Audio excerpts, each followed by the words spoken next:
Hello साथीहरु, welcome छ यो मेरो छोटो भिडियोमा।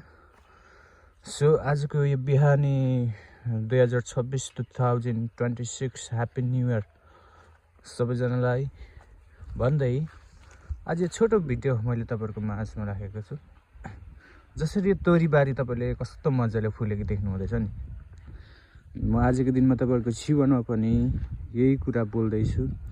जसरी यो तोरी यो बारीमा ढकमक्क फुलिरहेको छ। पछिको दिनमा यसले धेरै फल दिन्छ अनि पछि यो फुलिसकेपछि यसले फलहरु प्रशस्तै दिन्छ।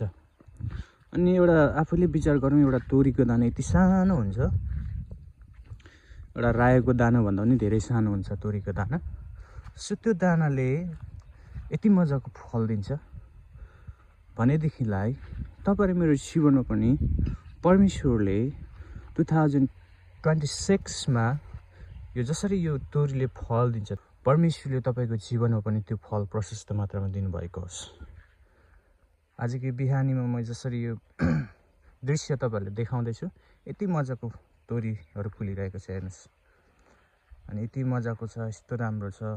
यो यहाँ वरपर देख्दै हुनुहुन्छ तपाईले, यहाँ वरपर वरिपरि तोरी फुलिरहेको छ। अनि मलाई यो छोटो भिडियो गर्नु मन लाग्यो। सो तपाईहरु पनि यो भिडियोलाई हेरेर खुसी हुन सक्नुहुनेछ है त। यो चाहिँ हाम्रो तोरीबारी हो, यस्तो छ। यो तल्लो साइड हाम्रो तोरीबारी हो भनेदेखिलाई यता मास्लो साइड चाहिँ हाम्रो छिमेकीहरुको तोरीबारी हो है त। ल, थ्यांक यू। हेलो साथीहरु, वेलकम छ यो मेरो छोटो भिडियोमा। सो आजको यो बिहानी 2026 ह्याप्पी न्यू इयर सबैजनालाई भन्दै आज यो छोटो भिडियो मैले तपाईहरुको माझमा राखेको छु। जसरी यो तोरीबारी तपाईले कस्तो मजाले फुलेको देख्नु हुँदैछ नि। म आजको दिनमा तपाईहरुको जीवनमा पनि यही कुरा बोल्दै छु। जसरी यो तोरी यो बारीमा ढकमक्क फुलिरहेको छ। पछिको दिनमा यसले धेरै फल दिन्छ अनि पछि यो फुलिसकेपछि यसले फलहरु प्रशस्तै दिन्छ। अनि एउटा आफैले विचार गरौँ, एउटा तोरीको दाना यति सानो हुन्छ, एउटा रायोको दाना भन्दा पनि धेरै सानो हुन्छ तोरीको दाना।